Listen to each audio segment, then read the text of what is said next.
Hare Krishna. Hare Krishna, dear devotees. Hari Bol. So, today we have come for this Attainment of Suddha Suddha Bhakti part 1 class. So, today is also very important subject we are going to see.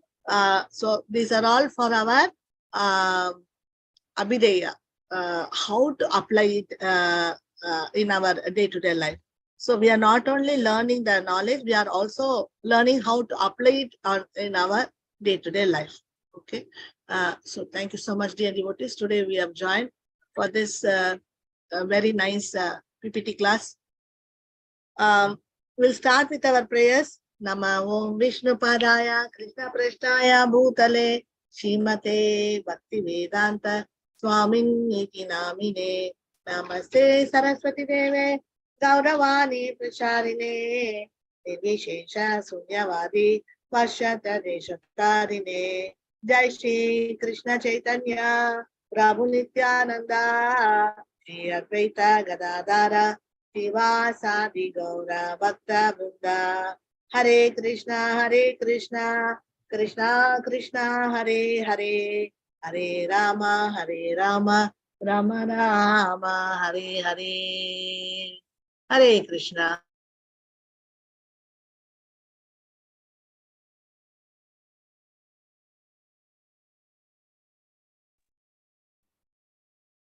Hare Krishna. So we will offer these flowers for attainment of Shuddhanam Shuddha Bhakti. So these flowers are beautiful flowers, white color flowers for the Shastras are very auspicious. So we will offer these flowers.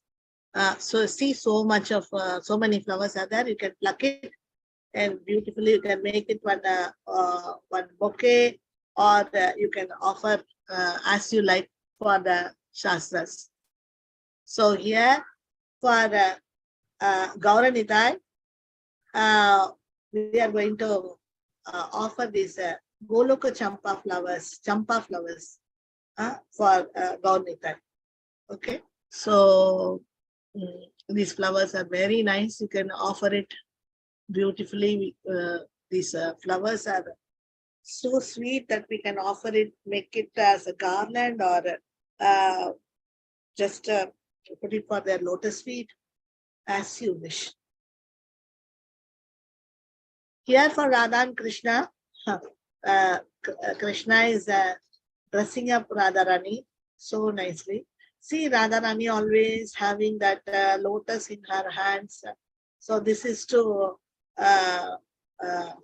for tapping Krishna. Radharani has this lotus in her hands always to tap Krishna. Whenever he's naughty, she will tap with this flower. She'll tap Krishna. So this is very nice. Always we can see Radharani with that flower in hand, lotus flower in her hands. Okay, so now these beautiful flowers, these very nice fragrant flowers, it's a very special South Indian flowers. So small, it is like a leaf only, but it is very fragrant. So very small flowers. We can with these flowers we can make garland, or we can put all these flowers on top of them, or we can give it to Krishna to dress up Radharani to do her hairstyle with these flowers. So as you wish, you can use these flowers for Radha and Krishna. So here for Radha and Krishna, yummy globe jamuns. So with Manjari Tulasi, we can offer to Radha and Krishna these globe jamuns. Founder Acharya of ISKCON Srila Prabhupada ki jai. So we are presenting some nice sweet for Srila Prabhupada. This is a very nice sweet with the favorite semia. So this is in heart shape. It's very nice, these cutlets. So they have made cutlets and they have applied this favorite on top of it and they have baked it.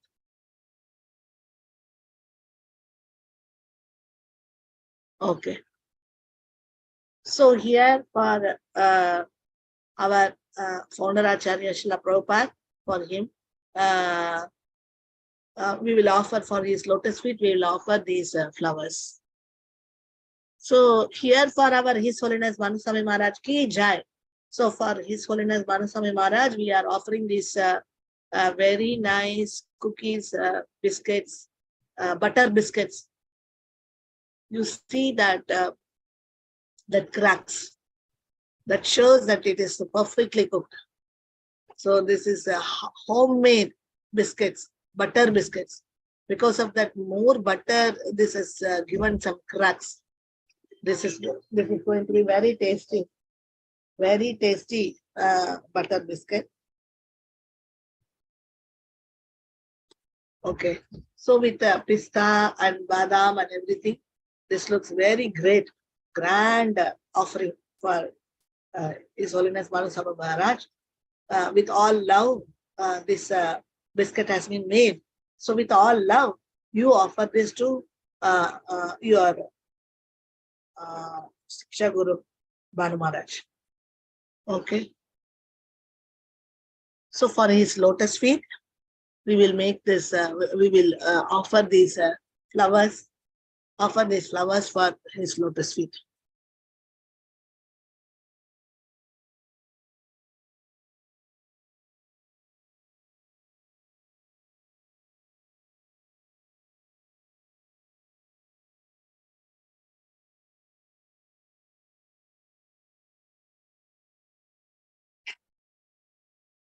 Okay. So did you offer all these flowers? This is a very nice kind of jasmine. Okay, we'll go to the class, Attainment of Suddha and Suddha Bhakti, part 1. So perfectly target your goal. So we have all our stages. Shraddha, Sadhasanga, Bhajana Kriya, Anartha Nivritti, Nishta, Ruchi, Ashakti, Bhava, Prema. So even in sleep, if somebody is going to ask you, what are the stages of devotional service? Or what are the stages of bhakti? Immediately you have to get up and say, even in sleep, you have to Shraddha, Sadhasanga, Bhajana Kriya. Even you are sleeping, you must be able to tell this. It should be by heart in your heart. So we are going to jump over these steps and we are going to cross over this. Okay. So that means we are going to be adamant in crossing over these stages.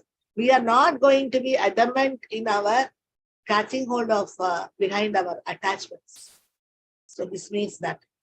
So attachments and our useless desires, all this we have to throw it away in a dustbin, or not even in the house. Don't even keep it in the house. Just throw it outside the house. Okay. So Shraddha, Sadhasanga, Bhajana Kriya. From Bhajana Kriya, we just go, we have two stages, Anishtita and Nishtita. So Anartha Nivritti is in the middle. Okay. So Bhakti Yoga in detail. The first question we have finished. Second question we have finished. The third question today we are going to see. The goal of Bhakti is to get 100% attraction for the Lord and to please the Lord by favorably serving Him. Therefore, yesterday we saw the first question. Yesterday we saw the second question. And today we are seeing the third question. The goal of Bhakti is to get 100% attraction for the Lord and to please the Lord by favorably serving Him. So this is what is the goal of Bhakti. This is what is Maharaj is telling. So goal of Bhakti, we all know that goal of Bhakti is prema, prema, prema. That's what we have been taught. But Maharaj is giving more details with that. So prema means what? 100% attraction for the Lord is called prema. And to please the Lord by favorably serving Him.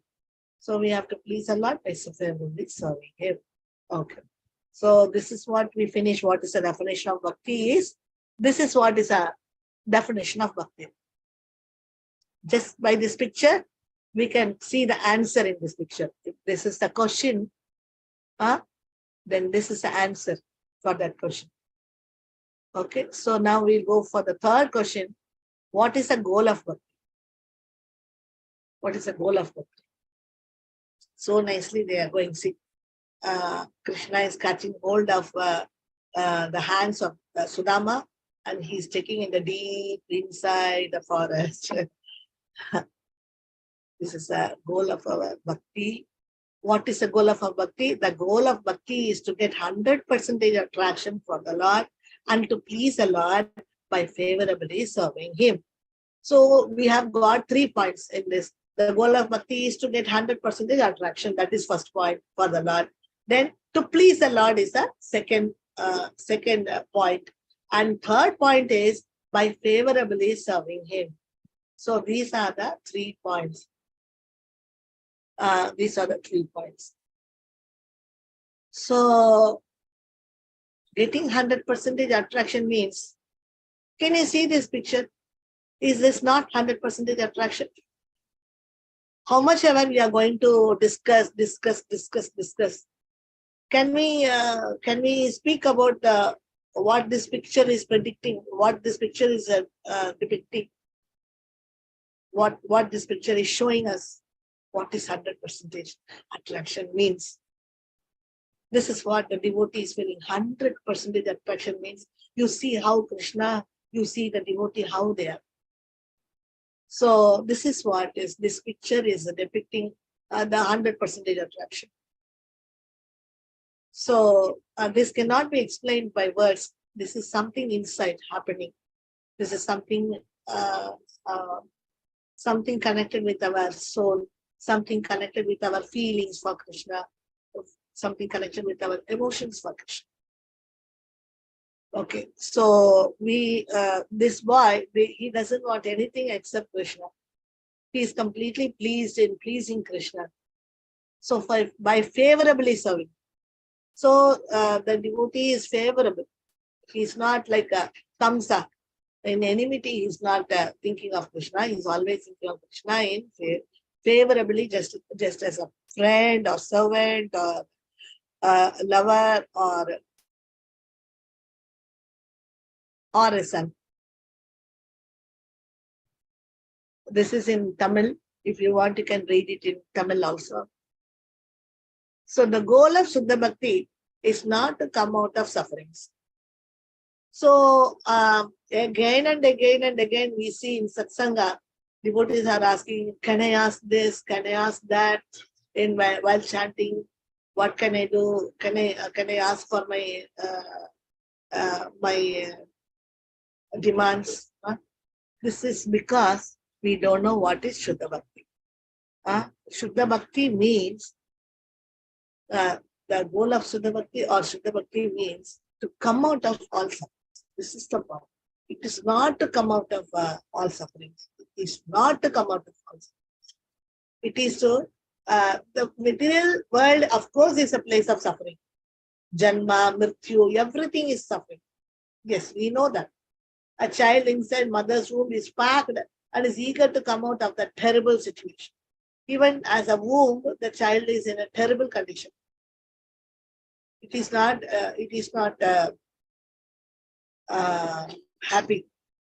All the worms inside the mother's womb, that is all pricking the child like anything. It's paining the child's very soft skin. It's a womb, not even the child, no? It's a womb. But then again, it is really paining for the child when all these worms and all are biting it. Okay, so that is why the child is jumping here and there in mother's womb. Okay. Still, we are supposed to not to ask about our sufferings, not to come out of our sufferings while we are chanting. We have to ask for our bhakti. That then only we can get out of this place. If we want that I should not be in suffering, I don't want any sufferings, then that is called Jnana Yoga. That is mukti. It is we want mukti, we don't want bhakti. That's why we are, but we don't know that this desire of longingness to be out of our all problems, that is mukti. We don't know this point. Okay, even though if we know this point, still we don't know that it is there inside us subtly. It is very, very subtle. It is going and hiding inside us, that we are not able to trace that such a thing is happening, in us. Okay, the goal of Suddha Bhakti is not to come out of sufferings. We saw that Janma. Now you see that death. See this picture, how the death is coming and it is jumping on somebody. This is Indra, the death is just chasing Indra, but you see how the death comes. It's coming and jumping on us. It's so awkward, so terroring. We can also see this king. It's a famous story in Bhagavatam that the king dies and all the wives of him, they are all crying. So the Lord comes as a small child and is talking to the ladies. So this is happening in every house. There is no house where there is no death. So mrityu, death, mrityu is also, we cannot be scared of this mrityu because we cannot ask Krishna, I don't want a mrityu. I don't want death. I want to be here. I don't want death pain. We cannot say. Everybody has to go through this. So this is what to say. This is a very painful material world. So now we are seeing this. Janma, Mrityu, Jara, Vyadi, and all these things are happening. So it is, we cannot get out of all these problems. We have been put into these problems. We cannot get out. Cannot in any way get out of this prison. Maharaj says this is a prison, underground prison, ground floor prison and first floor prison. He says Tamagun is a underground prison. And Rajagun is a ground floor prison. Sattvagun is a first floor prison. So anyway, this is prison. So it's really painful to know all these things. We cannot. We are caught. We can never escape from all these. We can never escape from these things. So again and again, we have to meditate that the goal of Shuddha Bhakti is not to attain material happiness, or the goal of Suddha Bhakti is not to come out of all sufferings. These are the 2 points we should be very, very clear. So somebody asked me, calling me today morning, Mataji, can I do my enjoyment things, what I'm enjoying, seeing the YouTube and all these things, no? That enjoyment I'm not going to leave. It's very difficult for me to leave, so I can continue with that. And I can also do Suddha Bhakti, isn't it? So here, see, the answer has been given today only by Krishna. The goal of Suddha Bhakti is not to attain material happiness. So this is not Suddha Bhakti. If you want material happiness, you have to be in that shore. If we want Suddha Bhakti, we have to come to this shore. We cannot keep 2 legs on 2 boats and travel thinking that we can pass over the river, because each boat is going on the opposite direction. One is going in the east direction, one is going in the west direction. We are going to keep our both the legs in both the boats and thinking that I can cross over the river. What kind of foolishness is this? So material happiness is never going to help us. So the more and more you put some ghee into that fire, it will burn. It will again fire up nicely fire up. So this is what is we are putting that ghee.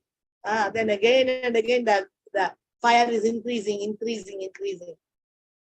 So this is what we are doing, and we can never by somehow we think that okay, let me get finished of this happiness. Let me enjoy. Let my longingness and thirst for this enjoyment, let it go away. Let me enjoy nicely. And then after that, this enjoyment will leave me. I will develop a hatredness towards this enjoyment, and I will get out. Maharaj says this is not possible. This philosophy is totally wrong. Some people are having this. Many are running their shows. Many wrong people, they are running their shows. All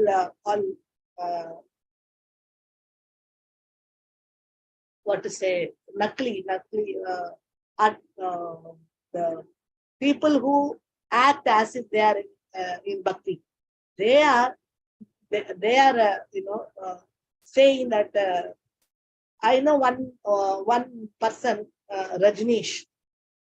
What he says is, he died, of course, but the thing is that he was the whole world was behind him. He was telling that you enjoy. To the extent how much you enjoy, after that you will become spiritualized. So the more and more we are going to put ghee on that desire, it's going to again and again worsen up the situation. It's not going to do any repair work. This is the problem. Okay, the goal of Suddha Bhakti, what is the goal of Suddha Bhakti? Is to please Krishna always by our sincere service to him always. So, goal of Bhakti is to please Krishna, and by sincerely serving him always. Always means 24 multiplied by 7. Always means that point. Always means it is 24 multiplied by 7 multiplied by 30 or 31 days. It is not a joke. That Suddha Bhakti means I will do prayers, and then I will do that my enjoyment part also. Krishna will forgive me. But Krishna is ready to forgive that Shuddha Bhakta, Ananya Bhag. The sadhu, he is ready to forgive. One who has dedicated himself to Krishna is ready to forgive that sadhu. But he is not ready to forgive this Kanishka because he is again and again doing, not even bothering that I'm going away from Krishna, this should pain me. No, he doesn't have any botheration. He wants himself to be in the center point of, he wants to be there. He doesn't want to keep Krishna in the center point. This is why. This is why he's going to reap the bad effects of this. Because he's offending the Lord. Krishna is telling, don't do. Again and again he is doing this. So why will Krishna forgive? Why will Krishna not take any action? So that is why Maharaj is giving us a warning, saying that don't be in a longer time in Kanishka level. You will tend to fall down because that's not a safe position. So we have to come to Shuddha Bhakti, and then it's a safe position. Maharaj says, because in Shuddha Bhakti, this is his goal. The Shuddha Bhakta has his goal as always he's thinking how to please Krishna. Always he's thinking how to sincerely serve Krishna. Okay. When we engage our senses in the worship of Krishna's sweetest beauty, wonderful qualities, and amazing pastimes of the Lord, then our senses become spiritualized.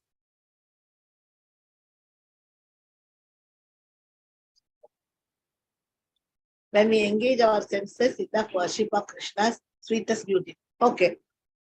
Now, if we are not, if we are going to control the mind says, I will jump, I will jump, I will run, I will fly. It is demanding. I am worse than you. I can't listen to you. Why should I listen to you? I will not listen to you. The mind is like a monkey. It wants to drag us on every every branch of the tree, and it wants to tore apart us, our body, our clothes. If we give that that rope to the monkey mind, that will take us through the trees, and within no time we will be out of shape. Our dresses and we will be out of shape. So like that, the monkey mind will make us out of shape. So never ever be the that monkey's hand. Don't give that rope of yours and become pitiful. This is very, very sad. Very, very sad. So what should we do? How can we come out of this? Okay, I am like this. What to do? The thing is that again the medicine itself, again the medicine also is the same service. So we have to somehow engage the mind all the time. Somehow we have to engage the mind in all the time. All the time we have to engage the mind. And then what will happen when we are engaging, there will not be any time for us to enjoy. So there is no enjoyment because we don't have time. Then slowly our enjoyment itself will become this Krishna consciousness, being Krishna consciousness. Do we have my longingness or my thirst or my feelings is that can't our mind get absorbed and attracted to this such a beautiful Krishna? Do you think that this material enjoyment is more sweeter than this beautiful Krishna? Huh? Please ask yourself. Is it so tasty? Is it so attractive than this beautiful Krishna? Then we have to go to hell. We are going to leave this chance. Means next time when we are going and standing in front of Krishna, Krishna, give me one more chance. Krishna will say, when I gave you everything, you just threw them away. Now do you want me to give one more chance? Again you will be doing the same thing. Will he not ask us? So it's better not to be late. So we have to open our spiritual eyes.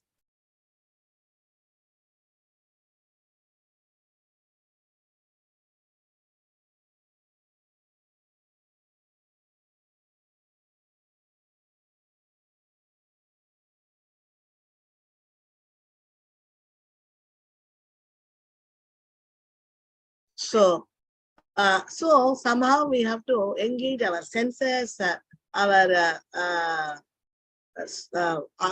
senses, all the senses, eyes, mind, ears, all the senses in worshipping Krishna's sweetest beauty, wonderful qualities, and amazing pastimes of the Lord. Then our senses become spiritualized.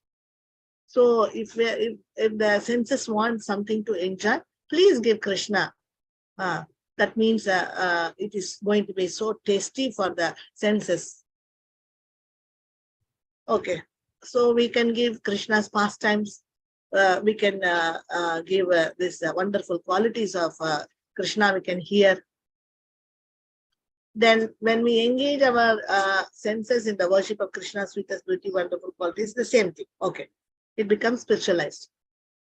Can you see Krishna running with his friends? While running sitting on back of Balram, you see what he's doing. He is uh, catching some with a, on the flute. I think he's catching flute. In that flute, there is beautiful ribbons. So nice. You see, get absorbed yourself in this picture.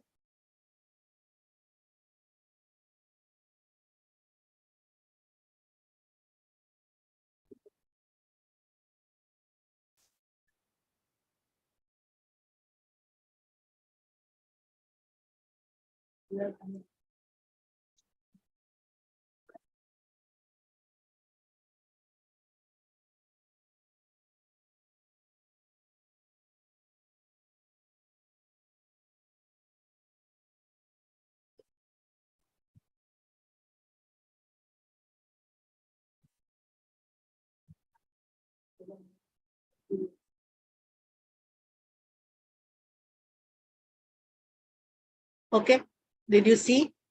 Yeah.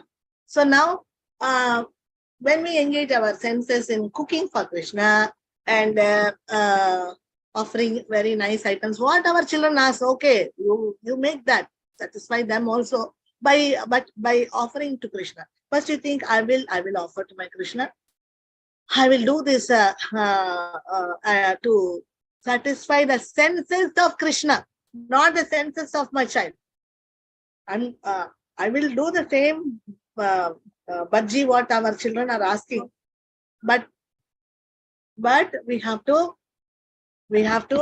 ask, we have to do it for Krishna's senses.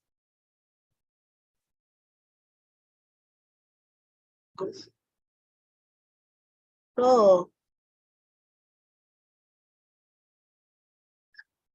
now, okay, now we are offering, but while cooking only, what we can do, we can cook with the feelings that we have to satisfy the senses of Krishna. Senses of Krishna. Without that thought, if we are going to, while we are making nice bhajis are coming, it's turning up very nice. It's coming out in golden color. It is not taking any oil. Very good. It will be very good for my child. Don't think like this. It will be nice for my Krishna. Like it is going to be very, very tasty for my Krishna's mouth. It is going to be very, very tasty for my Krishna's tongue. It is going to satisfy my Krishna's senses. So all the time think my Krishna, my Krishna, my Krishna. For my Krishna's senses, this is going to be very, very tasty. So these things I am preparing for satisfying and pleasing my Krishna's senses.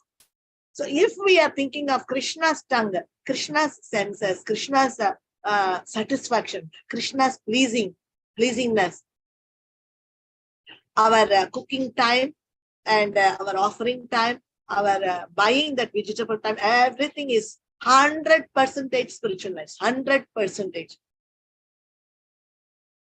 But while we are cooking or while we are buying, if we think of our children, our family members, and then buy, this is good for him, this is good for him. No, while buying only, we are not Krishna consciousness, we are in me and mine consciousness. Prabhupada says mine, me and mine. Mine is mine, my family, mine, all mine. It's an extended selfishness, he said. It's just an extended selfishness. It's nothing but extended selfishness. So this is not going to be nice. This is not going to make us advance in our Krishna consciousness. So we are expecting here 100% attraction. So that means it's a challenge for us, of course. But due course of time, you will get accustomed to this kind of thinking. So while you are buying, while you are cooking, and while you are offering, you think, oh, this is going to be fantastic for my Krishna's tongue. He's going to be very pleased with this offering. This has come out very nice. And this is going to be very, very wonderful for Krishna, for him to offer to Radharani, or for Radharani to offer to Krishna. Like this, you can think in any way. This is going to be a feast for Krishna and his Gopa boys. Oh, today is Sunday. I have cooked so much, one pot full of brinji, or whatever you say, fried rice or something, paneer sabji and fried rice.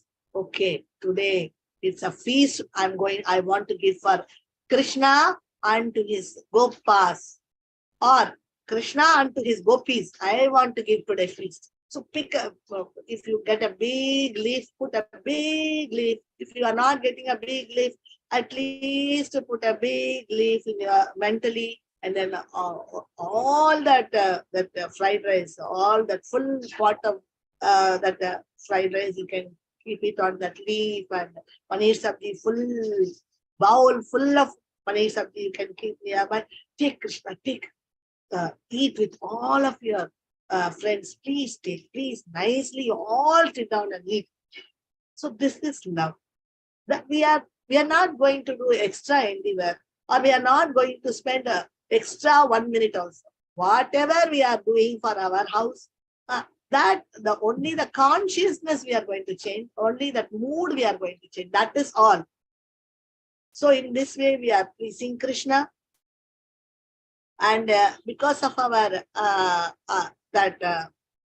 love and our sentiments, our spiritual sentiments and our spiritual emotions, because of our spiritual emotions and sentiments, feelings, Krishna immediately comes and he grabs all the this capsicum bhajis or whatever, fried rice, and then he brings all his parties like Gopas or Gopis, and he has a wonderful feast. He's very pleased. When he is very pleased, because we should have faith in that point that Krishna is coming, Krishna is eating with his Gopas or Gopis. Then Krishna is very pleased. Now, next, what should we do? That's all, finish? No. Well, we are receiving the prasadam as prasadam. First, we are offering bhoga. Then, while we are receiving the prasadam, our mood will be, you know how? Our mood will be, we will be giving bell, and then we will go inside and we will open the curtain, and then we will take out the offerings, the prasad as prasad. Now it is prasad. So then we will be praying to Krishna. I don't know how many mistakes I have done, but you have very lovingly accepted this bhoga, and you have given this as prasadam. So this prasadam is coming from your pleasingness. I'm able to understand you are very pleased, you are very satisfied. So please give such a nice feelings for whomever who is going to eat this prasad. Means these sentiments, these spiritual feelings. Means we are asking Krishna prema. This is prema. We are asking this Krishna prema for whomever this prasadam is going to go. At that time only we can register that each and every single grain from this plate is going to be Krishna prema. It's Krishna prasadam, and also it is Krishna prema. You can just by prayers we can convert it into Krishna prema. Okay. So then after we pray like this, so let this prasadam act as a Krishna prem for whomever I give this. Then you see your house. What is going to happen to your family members? This is what is love. If your love is 100% pure, attractive for Krishna, your prayer is that whoever you are going to give this prasadam, they are going to change very, very soon. Once Maharaj told that 3 months, if you give this continuously, this Charanamritam for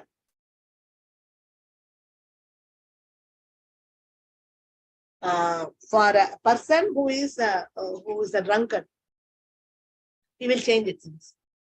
So, and again he told not even it doesn't need 3 months also.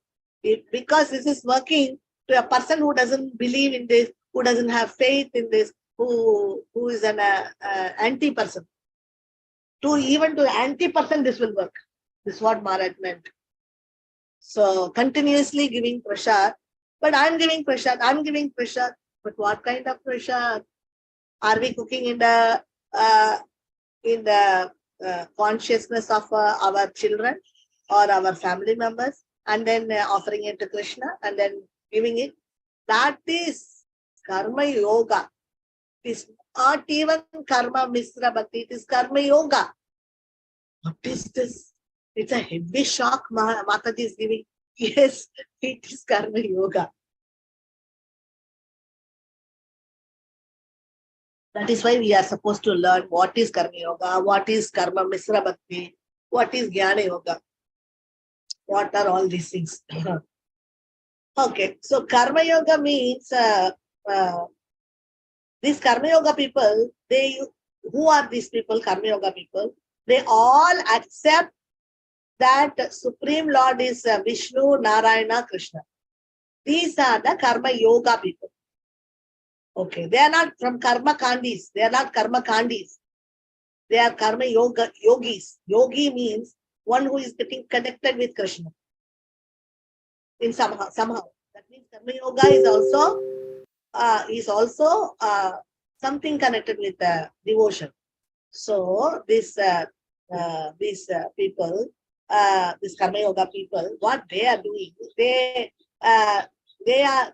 accept Supreme Lord as Narayana, Vishnu, Perumal, or Krishna.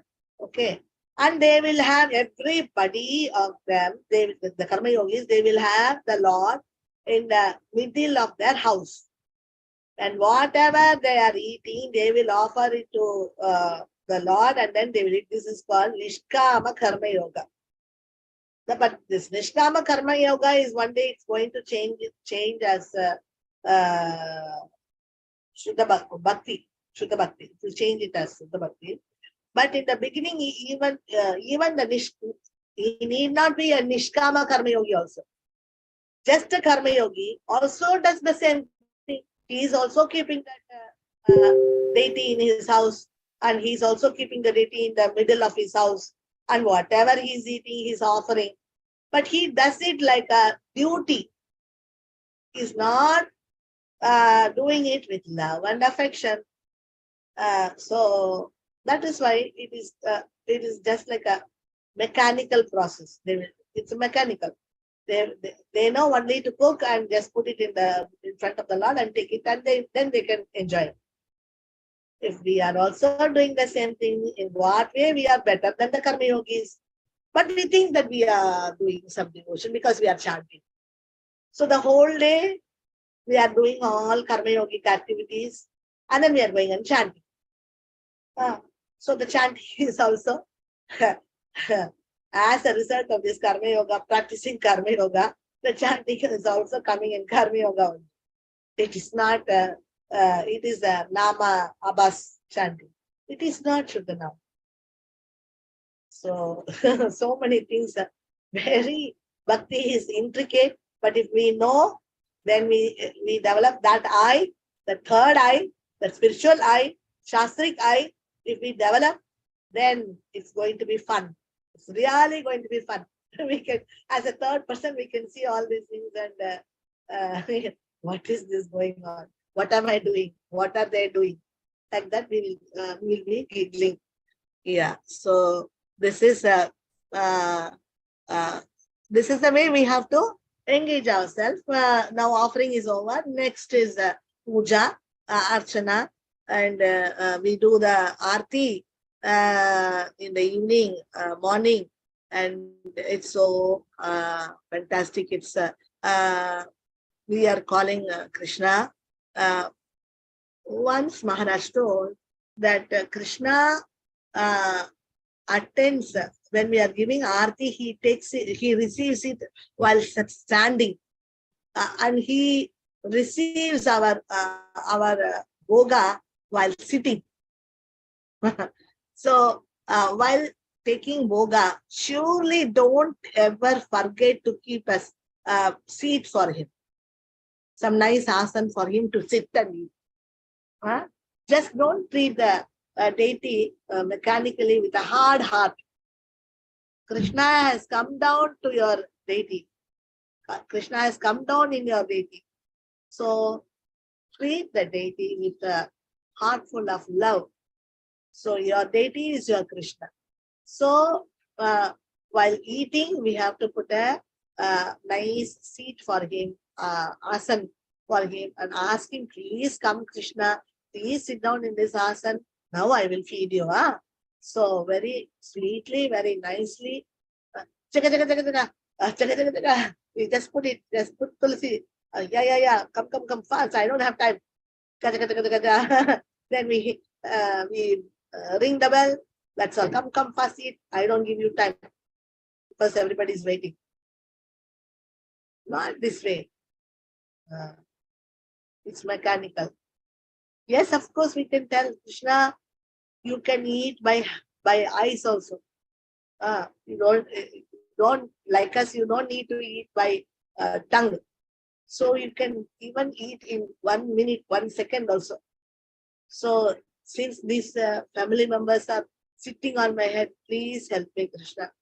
Please eat this boga nicely, fast, and then give it to me as Krishna Prem. So when when I'm receiving this boga as prashadam, it should be with all your mercy, Krishna. So please extend your mercy through this prashadam.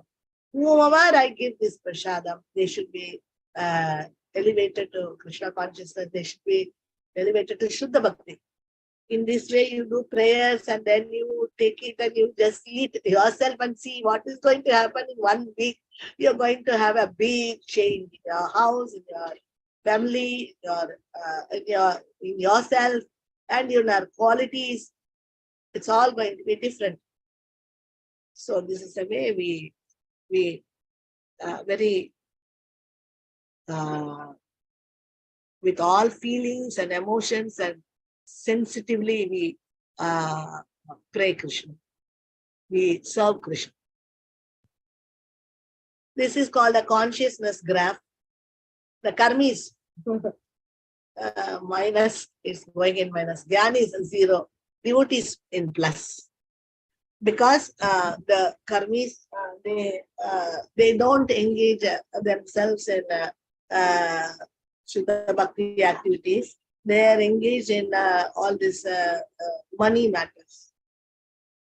But the devotees, after cooking and after his everything, he's doing some preaching, he's doing some workshop, something he's doing. It is a duty of all parents to make their child Krishna conscious so that the fortunate child may not have to take birth in the material world again.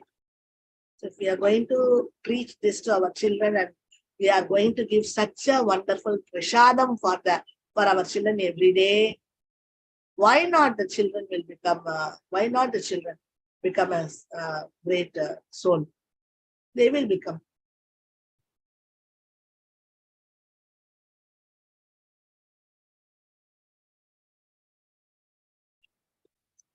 Behind each and every activity of a jiva, there is a desire.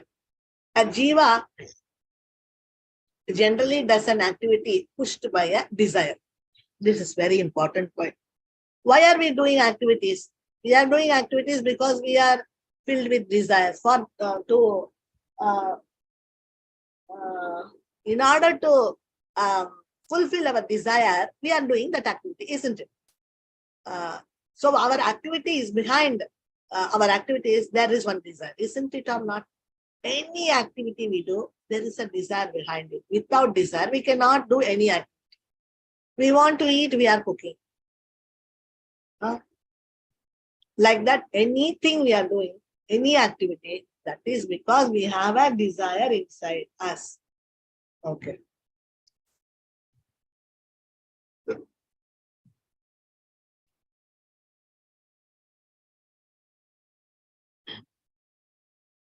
What you are attached to, that is what you take shelter of during that. So if we are going to get attached to YouTube, once Maharaj told, it was so shocking and it was also very, what to say, it was very much deep.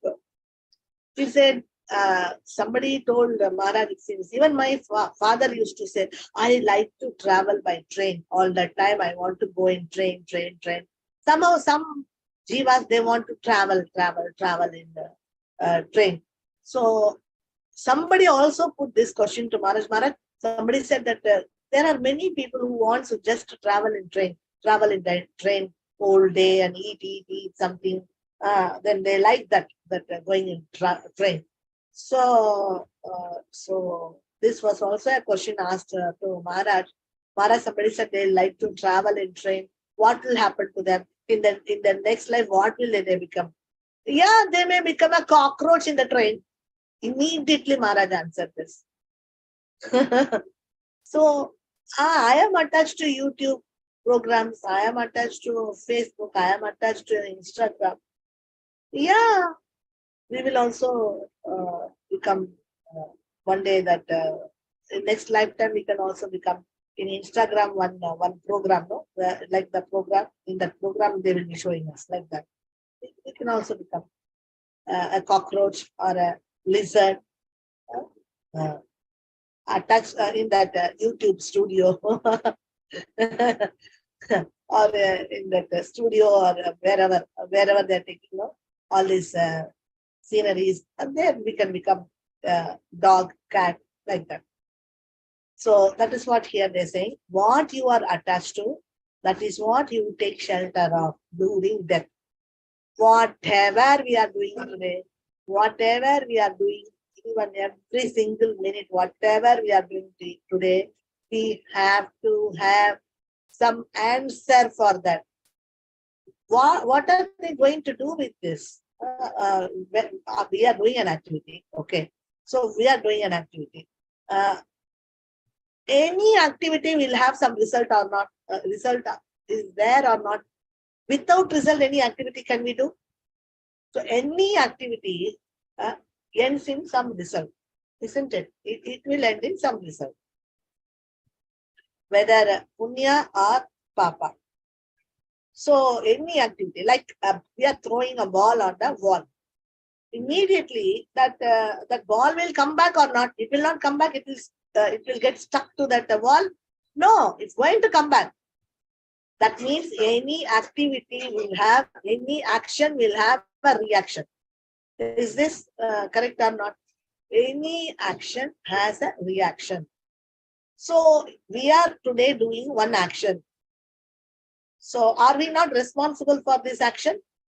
That reaction when it comes, no, I don't, actually I did not want to do this action, but I because I was attached, somehow I did this action. I don't want the reaction. Can we say this?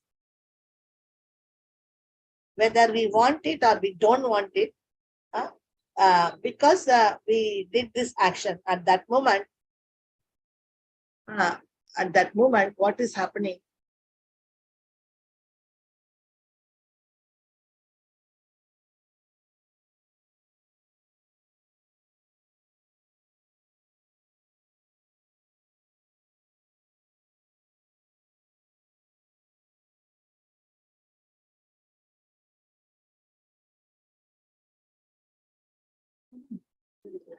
So what is happening?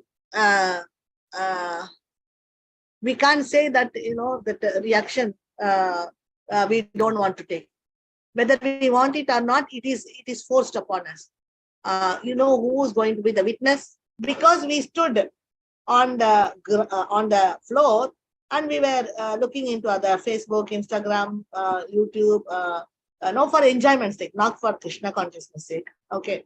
So then the Bhumi, the Bhumi Devi, she is sending immediately one copy to the Chitragupta, who is there in Yamadharma Raja's court. She is sending one email saying that at this and this date, on this and this time, on this and this Manvantara period, this boy did this. Standing on top of me, he was doing this activity. Immediately the action is registered there with Chitragupta. Okay, it is noted. Now, then witness. Now this is the main person, this Bhumi Devi is sending all this, earth is sending. Then it is not sending on its own, this email, it is taking witness signature. The witness signature has been put by the wind, sky. If it is daytime, it is sun is giving a witness signature. If it is nighttime, witness signature has been given by the moon. Everybody is giving all witnesses. With all the witnesses, Panchabhutas, all the witnesses are approving this action, and immediately it has been reported there to Chitragupta. And then one fine morning when we are dying, the Chitragupta will come and catch us, and he will say, see, so much time you have spent in YouTube and for your personal enjoyment. Now this is what is the result. You have to go through this. Can we say, no, Chitragupta, I really did not want to do it, but somehow I could not control. I was doing it. Please rub it, with rubber. Please rub it. I have not done that. Please rub it. Can we do that? So anything we are doing, we should be very, very careful. We are going to face it one day, the reaction. At that moment, we cannot beg, sorry, please forgive me. No, it's very heavy. It's going to be very heavy. Okay, next. Our material desires to spiritual desires. Okay, what is this? There's somebody. Okay. So we can divert our material desires to spiritual desires. So in this way, we can divert our material desires to spiritual desires. But what to do with our material desires? Can I come out of that material desires? I want to come out, but I am controlling my mind. I'm not able to. No, in this way, we cannot do it because the mind is not going to listen because it is very adamant. It's very adamant child. So what can we do? Even in the previous class, we saw that we are taking away that knife from the hands of the child, and we are going to give something nice by diverting the child. We will take away that knife from the child. So like that, we have to give spiritual desires to the mind, and then the spiritual desire, because we have spiritual desires, the material desires will get away. It will just like that. It will go out. We don't need to bother for it. It will automatically go out. It is a natural way. Just engage it in a different way. That will forget. Like a child only. This mind is also like a child. If you engage it very nicely, then it will forget the other one and it will catch hold of this spiritual one. Please see this picture of Krishna. You can see that his eyes are just like a lotus petals. So sweet, so beautiful. But we are saying to Krishna, no, Krishna, I don't want to come to you. How can we say, seeing this beautiful Krishna, we are saying, no, Krishna, I don't want to come to you. I want to be in this world. That is why I am so, more than you, I am getting attracted towards all these fine mobile things. We can tell, shall we tell to Krishna? So sweet, beautiful, wonderful, amazing Krishna. Such a beautiful Krishna. And he is so possessive. And he wants our love only for him. He can't share us with our mobile phone. He can't share us. He doesn't want to share us. So he will very nicely give one more mobile phone or 10 more mobile phones. So live with the mobile phone. Come after 10 lifetimes. I will wait for you. He is ready to supply whatever we want. not that he want to forget and forgive all our mistakes and somehow he will do magic and make us to come out if we are attached to him. This he will do for the Shuddha Bhakta, the sadhu, one who is reached Nishtha, no? For him, he will do all this.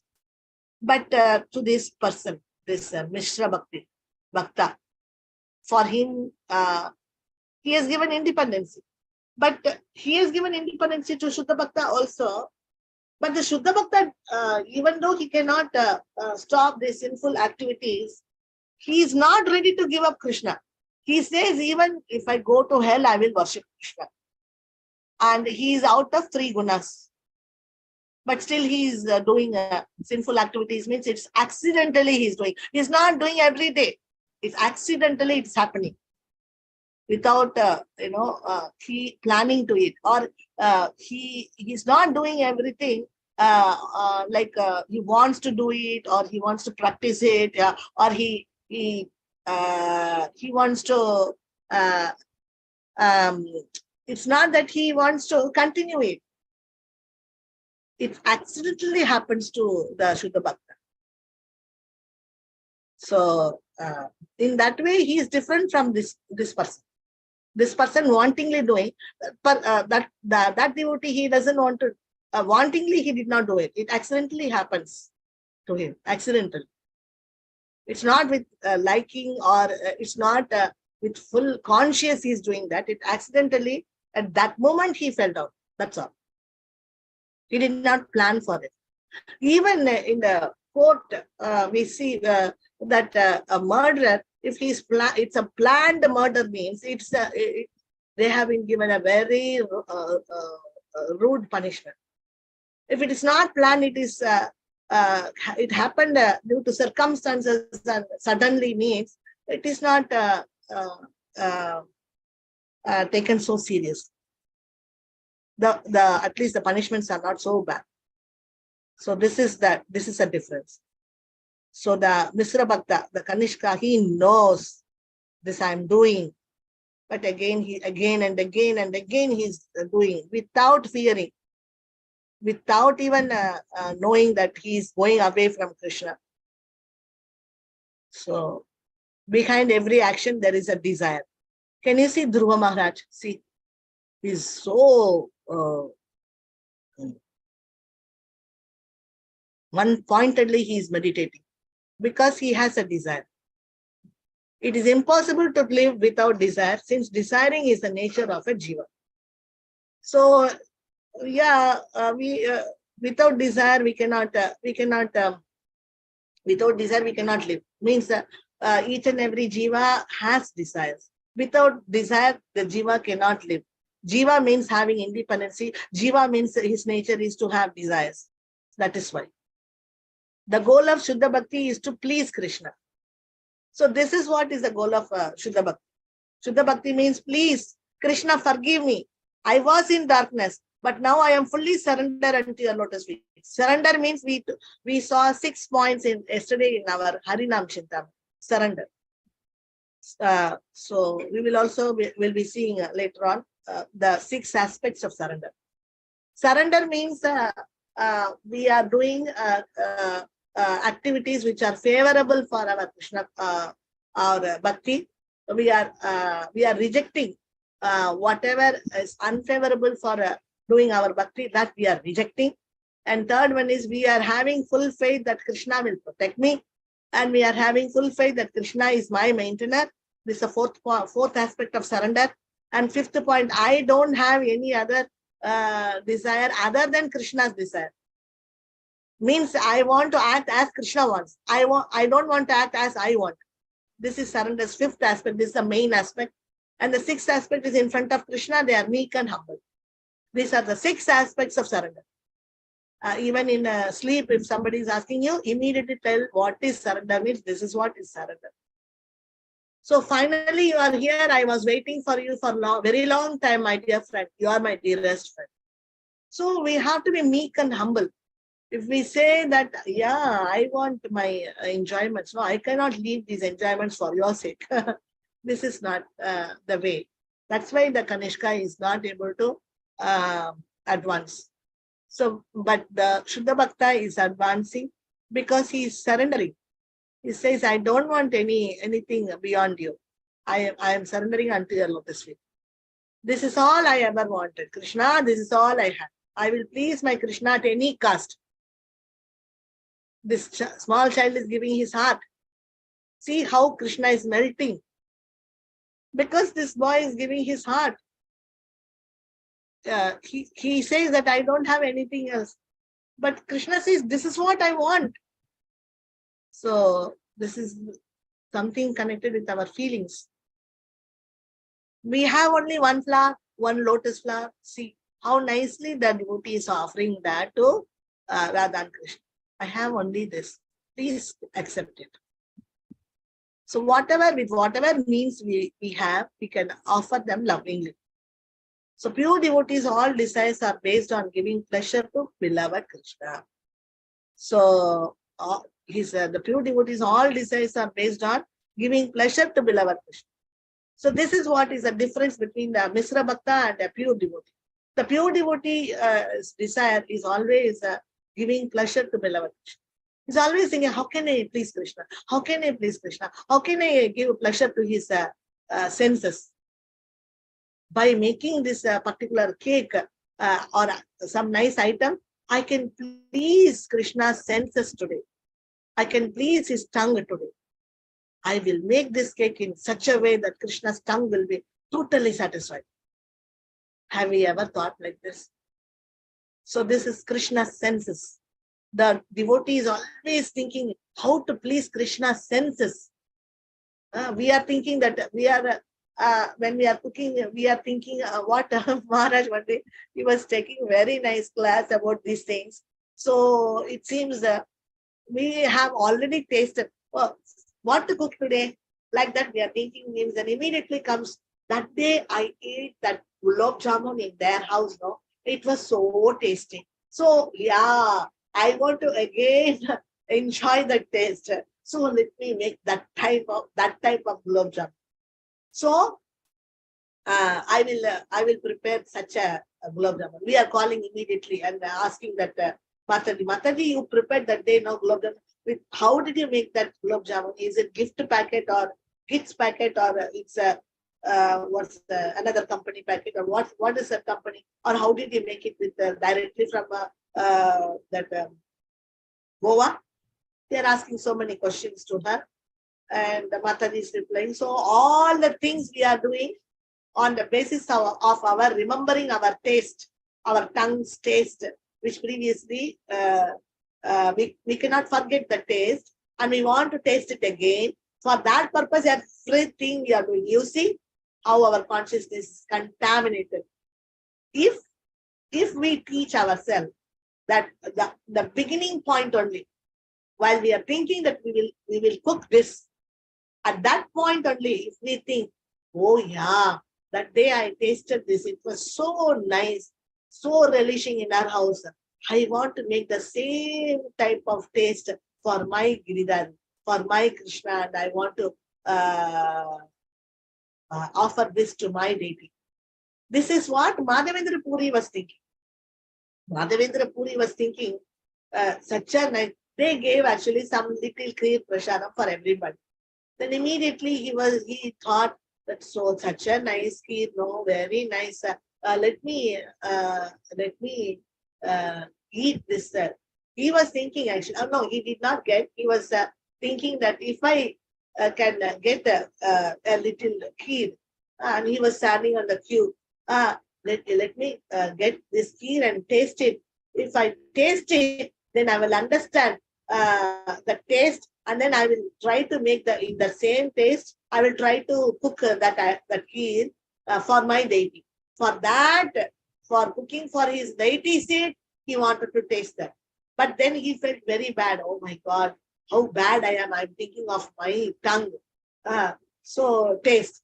So he went and lied down. For that sake, you know the story that this Chishore Gopinath, he immediately grabbed one pot full of kheer for his devotee. Because the devotee wanted to cook such a nice kheer for him. This is what is love between us and Krishna. We are thinking of our senses, no, our tongue, our taste. But we should think of Krishna's senses, Krishna's tongue, Krishna's taste. Krishna is a person, is a supreme personality who has supreme feelings, as Maharaj says. So, because he is a supreme person with supreme feelings, he has nice taste buds, he has nice enjoying tongue, he can enjoy the taste. Okay, it's just like our children, very nice, mommy. Like that, he will enjoy. He knows that it is all very tasty. My devotee has cooked for me. I have to eat everything. So in this way, please feel that Krishna is one among your family members.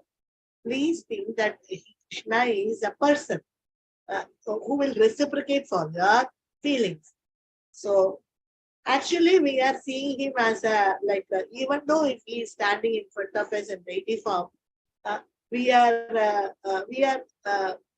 not considering him as a person and not feeling personal relationship with him.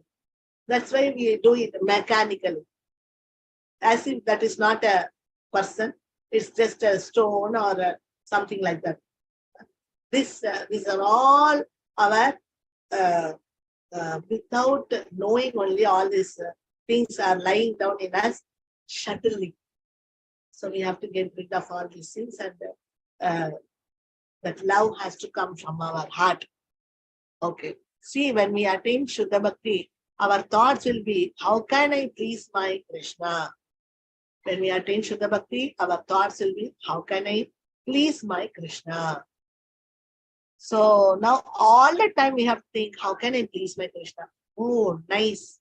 If somebody is telling, now you cook again because somebody has come, we feel, oh my God, yes, now I finished cooking and I once more cooking. You please think that maybe this Krishna wants these items. Okay, so this is a very nice chance for me to again please Krishna. So that then we can cook very happily for Krishna. If it is for people, we will not cook so happily. But it's for Krishna means we will happily cook for Krishna. So this desire to please Krishna is a symptom of Suddha Bhakti, which happens in Nishtha state. All these feelings will happen in Nishtha state. So why not for this Mr. Bhakta? Mr. Bhakta is, he is contaminated with his enjoyment feelings. No? That's why he cannot think of Krishna's enjoyment, because his goal is not to please Krishna. His goal is to please his tongue. Because he is not able to come out of me and mine, the 10th aparadha. So he's thinking of his family members, he's thinking of himself, so me and mine. So how can he think of Krishna? How can he think of Krishna's satisfaction? How can he think of Krishna's pleasing Krishna? How can he think of Krishna's senses, Krishna's tongue, Krishna's taste? Because he will think, because he has not come out of the 10th aparadha of me and mine, automatically his family members, each and everybody will come and stand in queue in front of his mind, saying that I like this, I don't like this. So accordingly, here we will be cooking. So see, all our cooking time is waste then. It's all going to be karma yoga. It's not going to be Shuddha Bhakti. Just we are going to spend the same time, same energy, everything is same. But just the consciousness matters. If we are in this 10th aparadha, is a mother of all the 9 aparadhas. All the other aparadhas, Maharaj says, is all siblings of this mother, this 10th aparadha. You see, very dangerous, this 10th aparadha. So unless and until we come out of this 10th aparadha, it's difficult to go to Nishtha stage. How to come out? Please don't try it, rashingly treating the mind, which is very adamant. It's not going to hear your words, the mind. So we have to tackle the mind in a very clever way. So we have to engage the mind. We have to only change the person. We are going to cook, but only the changement should happen, that we have to remove the family members from our consciousness and keep Krishna there. That is all. Everything is going to be fine. So then very soon, when we want to please Krishna, we want to please Krishna's senses. When we want to please Krishna's tongue, taste, thinking that Krishna is also a personality, he is one among us and he wants all these things. And like my child, he is also my child, or my lover, or my master, or my son, like that, or my friend. In any way you can think, keep him in a relation. If we are not keeping him in a relationship, then when we are seeing him as a Lord, then naturally we glide down to Karma Yoga or some Karma Misra Bhakti. That's all. So this is very subtle.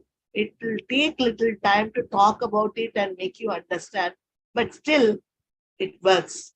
It works and it worked. Anything which is unfavorable for this desire of Suddha Bhakti is rejected by the pure devotees. So we have to reject all the other things which are all unfavorable.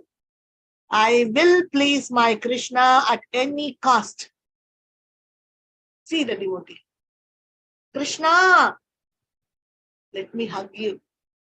You are mine. Because you are telling that I am yours. I don't want to have anybody else as mine. Krishna, I want to please you, Krishna, at any cost. So these are the mental preparations, what we will be talking to Krishna. We can attain Suddha Bhakti in this way. So we can attain Suddha Bhakti by treating Krishna in a personal relationship, in a particular relationship. Feel Krishna as yours. Feel Krishna as yours. Accept Krishna as your friend. You will be happy.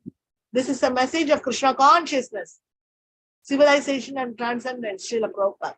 This book has come. Accept Krishna as your friend. You will be happy. Feel Krishna as yours. Don't feel that your family members are yours. Krishna is yours. He has come down just to satisfy you. He has come down in your deity form. There is nothing that love cannot transform. Accommodate people and see they will be transformed.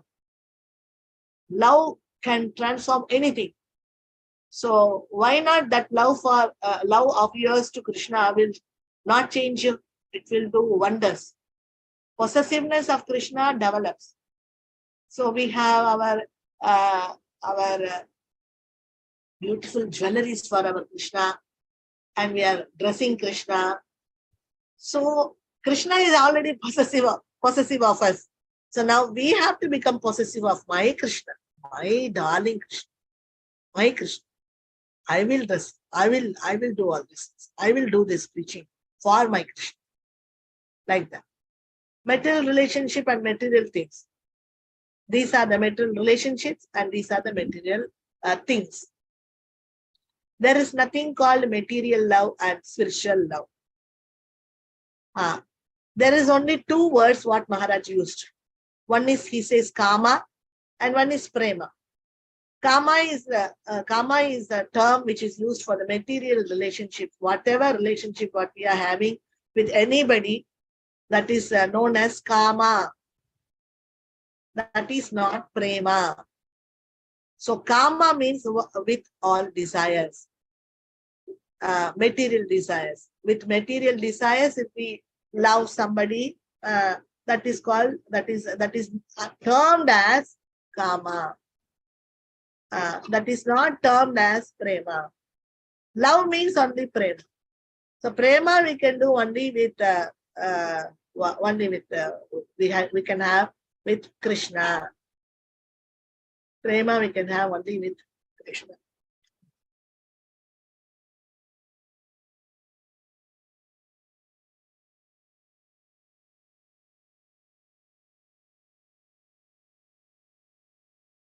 Okay. So kama and prema. So kama can never help us to get out of this material world. Kama is going to the kama means the love what we have for our own people. Why this kama is not allowing us to get out of this material world? Because just because we are showing this material love, whatever we say, this kama, that person is tend to come back here, and the love what we have for that person is for that reason we are also supposed to come here. So this is not going to save us. It's going to again and again and again and again bind us in the same old relationships, and both of the party cannot get out of this material world. So this is the nature of this kama, this material love, whatever we say. But there is no material love. Why? Because they are calling this not as love. Love is very pure. Ishq. They also have written about this ishq in Islam. They call it. So about this ishq also they have told that this point, this love, this word is it is not in material terms. It is not available in the material world. The real love without expecting anything in back, that is not there here. It's all material. So that is why it is called kama. It's not prema. Only with Krishna the prema is there. This prema helps us to get out of this material world. But the kama is making us to again and again come and take birth in this material world. Cultivate a relationship with beloved Krishna. Unless and until we are not going to cultivate, unless and until we cultivate a relationship with the Lord, this is not going to end up. We are going to continue our relationship with our relations, and we are going to love them, and we are going to think of them, and we are going to come back with them, and again, we will be meeting them in different lifetimes in different way. So what to do? How to develop a relationship with beloved Krishna? How to cultivate a relationship with Krishna? He is available to us in a deity form. So we can of course cultivate a relationship. We can ask, he is not there in front of me as a person, but my child is there as a person. My child is there in front of me. So it's easy for me to love my child. But he's not ready to come in front of me as a person. How can I love him? This is the real reason. This is what we feel. If somebody is in front of us, we love them. Loving means, then again we are expecting something back, and this is what we call as love. We are doing this.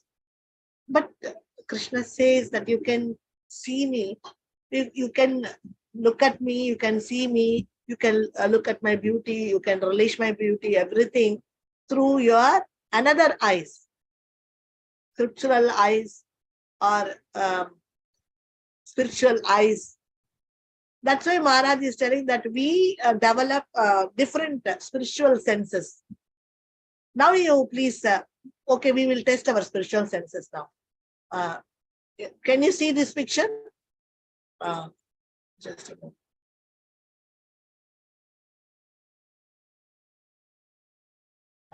Can you see this picture now? Please see to this picture for 1 or 2 minutes, like few seconds. Just close your eyes.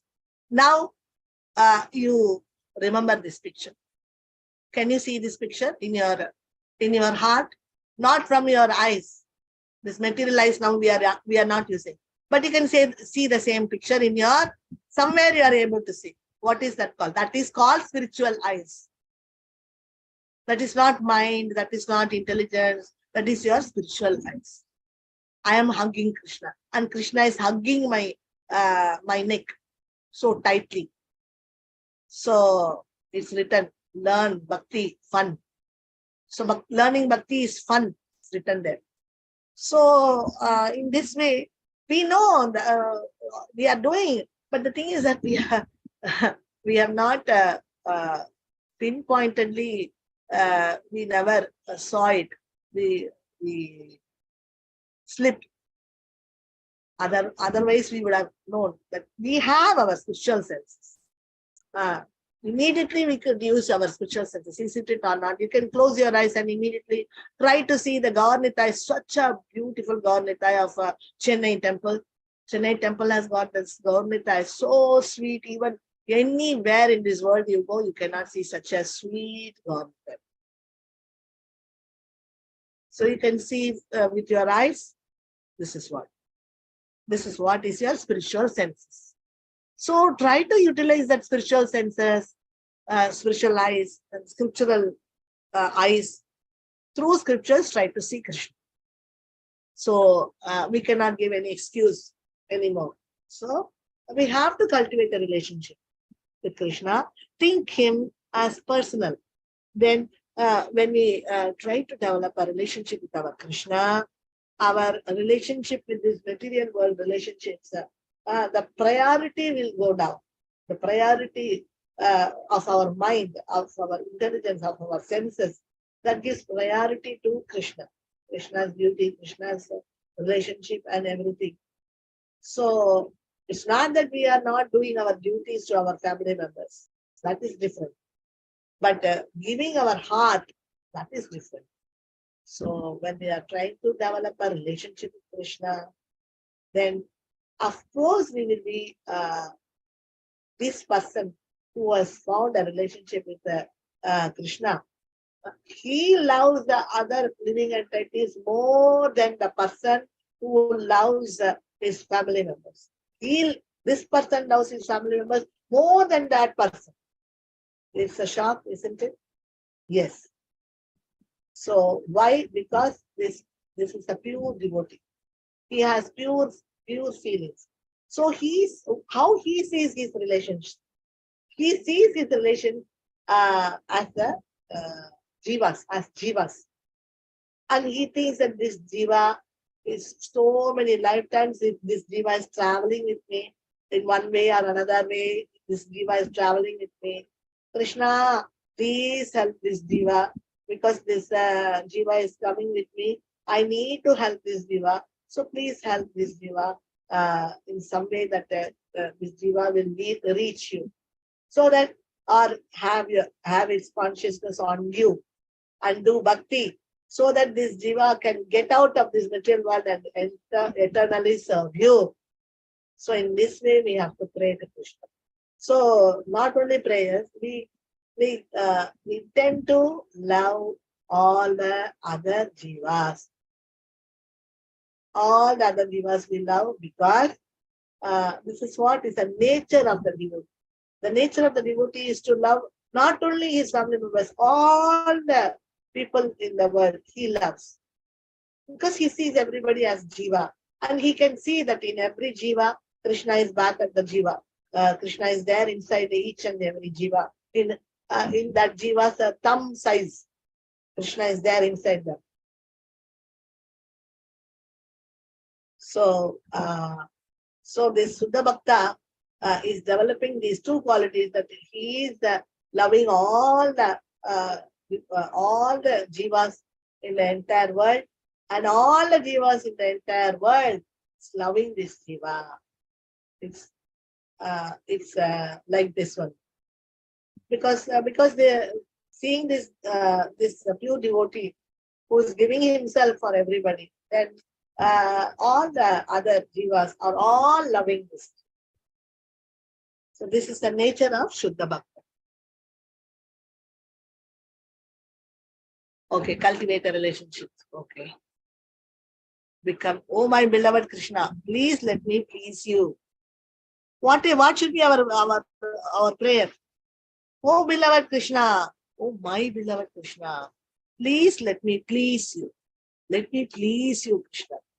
So our thoughts, our words, all our actions, everything based on only one pointed. It's focused on one point. Krishna, please give me some chance so that I can please you. If you give me a chance to cook bhaji, then I can please you, Krishna.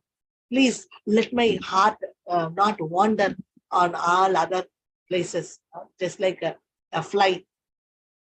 So let my consciousness wander in you only. So I will cook this item only for you. Please accept it. Please let my thoughts not go away from you. We have to pray. When we are just cooking one item, means this level can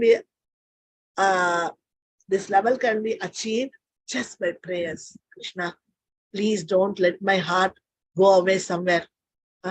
I really want to think about you, and I really want to cook this item only for your pleasure. Let me forget for some time all these family members, this, that, everything. I will cook you this item. Please, Krishna. You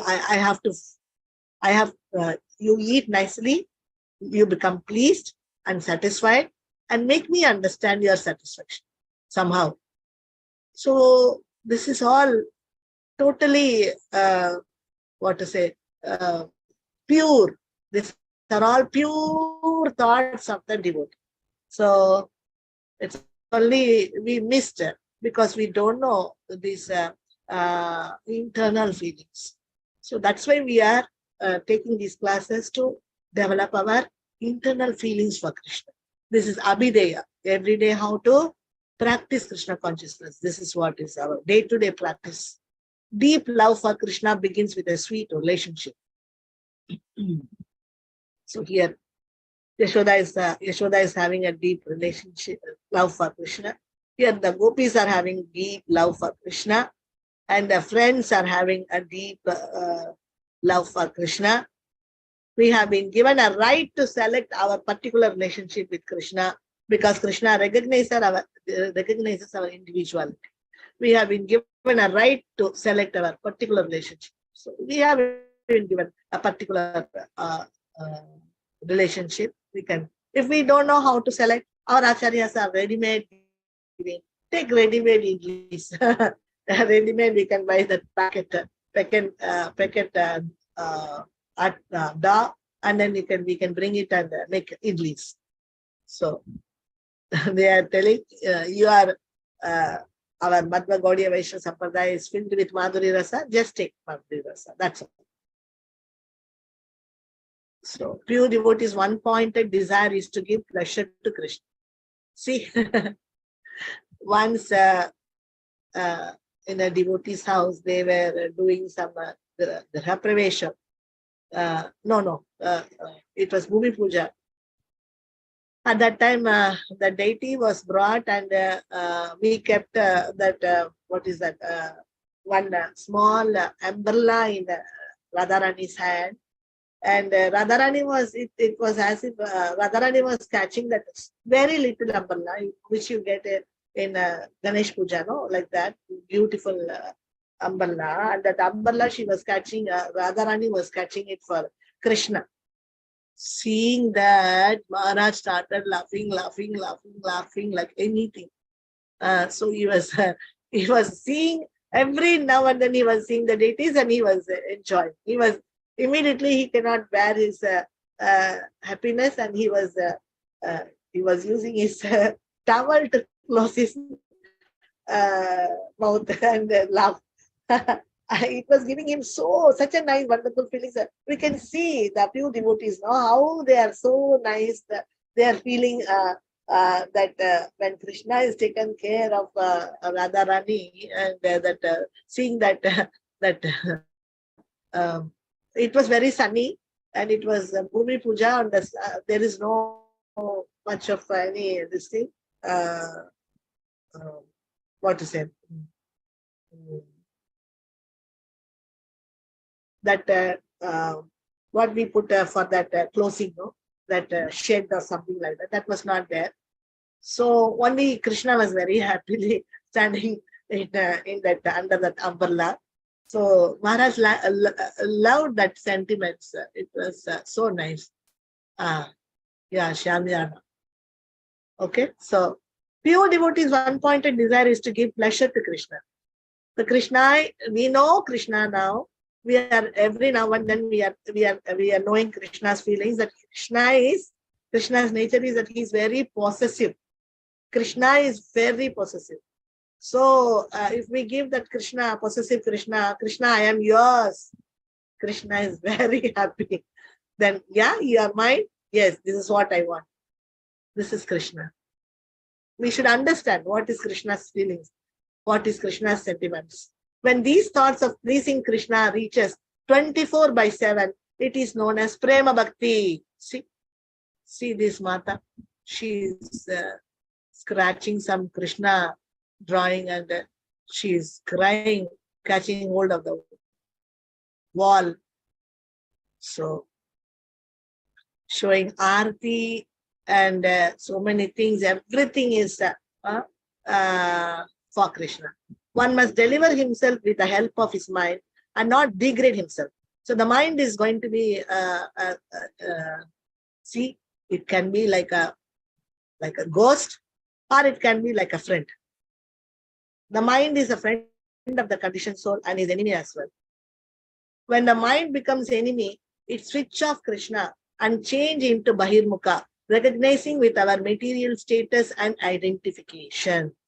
So unless and until we are not going to get out of this me and mind consciousness, the 10th aparad, we will not be able to take Suddha Bhakti. We are only concentrating on this 10th aparad now. Okay, so this 10th aparad, it's very serious one. This is only,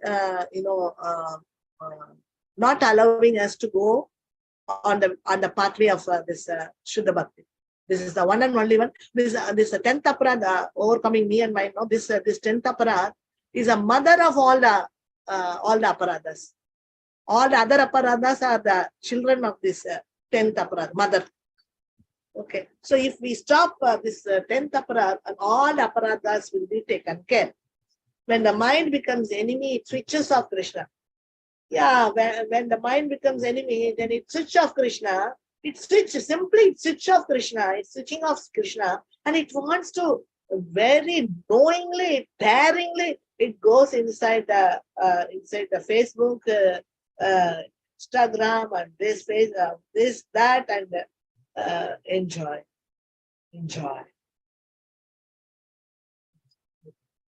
But we are also seeing Prabhupada. Sometimes he was seeing Charlie Chaplin and I think so many things, cartoons are on those days. So that means what is that he was doing? So it is, we have to understand everything properly. Okay, so what is this? Because of the mind sometimes wants some rest. Mind sometimes want to take some rest, or just like our body after a long, painful, all the course, it wants to rest for some time. Then when the body is demanding some rest, immediately they are giving. That's good. We give some rest for that body. Like that, the mind also.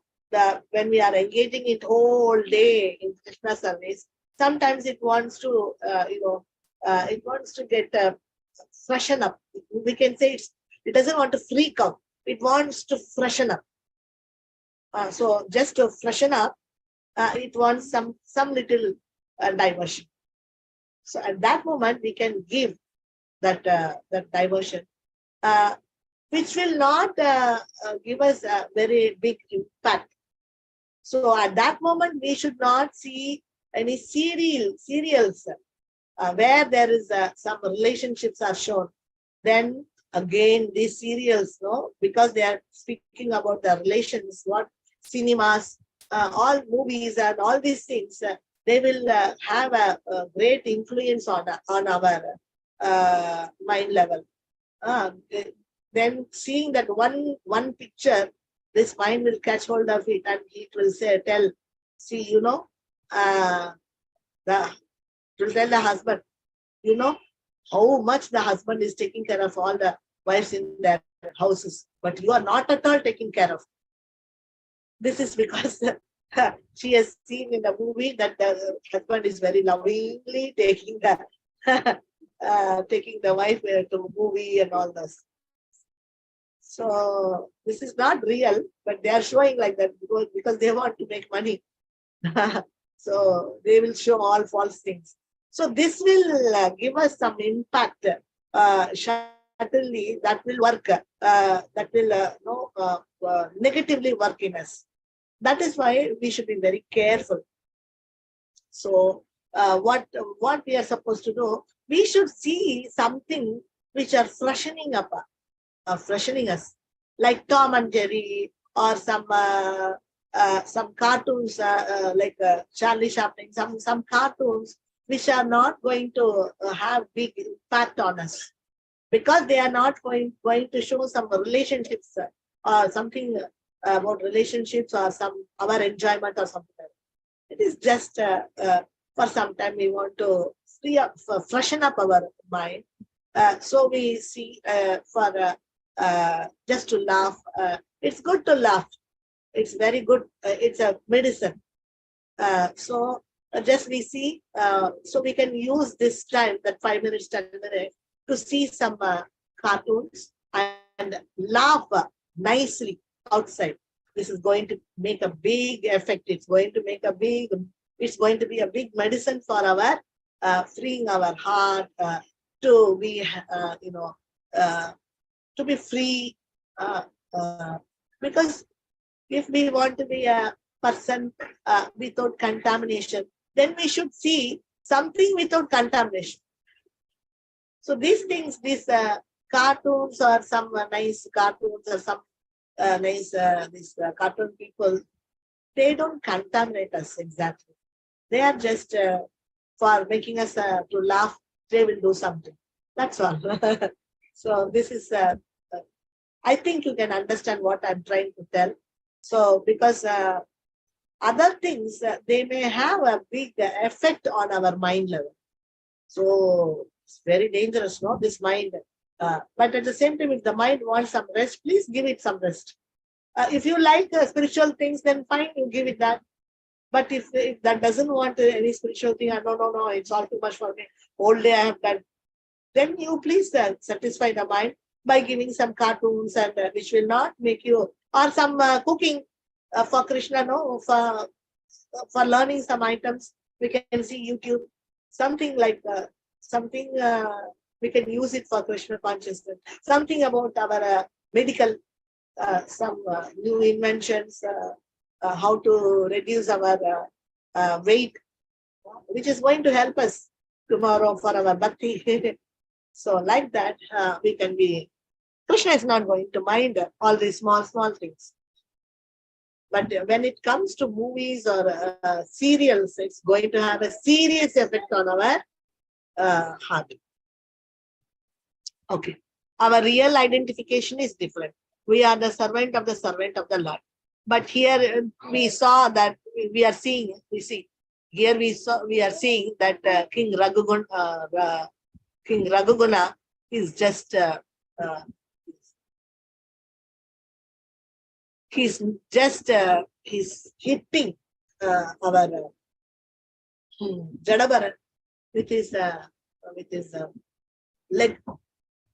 No, it's very bad. No, he thinks he's a king, and this Jadabaran, he's seeing some ants going in line, so he doesn't want to put his legs on those ants. So he was going like this, like a dancing. He thought he's doing some mischiefs, and so he's just hitting him. So this is very bad because he thinks he's identifying himself as a king. But then Jadabharat, who was in prema level, he decided to give mercy to this king Raghunatha. So he told, see, don't identify yourself as king. So this is not going to help you. So then the king understood that he is not a normal person. He is a very big sage and he is a very big devotee of prema. So immediately the king became Jadabharat's disciple, and immediately he took knowledge from him. So our material status becomes our prime importance.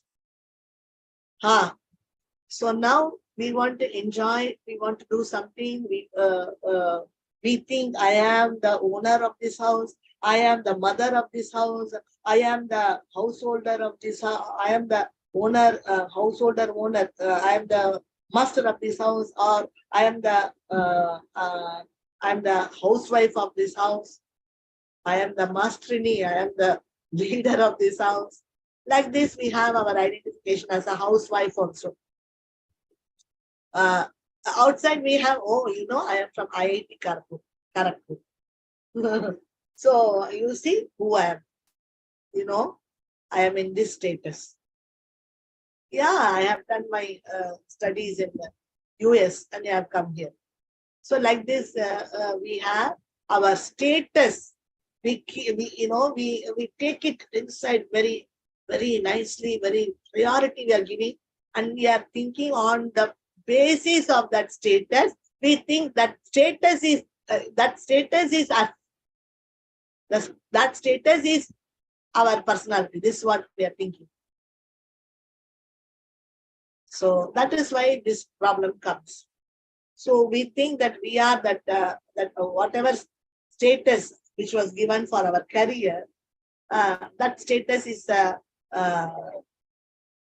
us. We are thinking that's illusion. That status is also, but that illusion we think it is real. This is our problem. Okay, so now see this man. When pride comes, we are already fallen. What comes after that is a detail. So when pride comes, we are already fallen. What comes after that is a detail. My God. So now what are we going to talk? Nobody is free from anxiety. The soul is suffering, and that is expressed through the manifested body. Then the monkey mind becomes alert in maintaining its material standard. Humbleness flies in air. False ego burns us as fire. Our monkey mind will tell us, are you crazy? That person is going on talking about you. That person is going on criticizing you. That person is shouting at you. Are you a wall to hear whatever he is saying? Don't you know that who you are? So become that. Don't you know that you are in this office? You are such a great personality, such a great status you are in, and that person is just shouting at you all the time, and you are just listening as a just like a wall you are standing. So our material mind will hit us in our brain and say, shout back. Now you show who you are.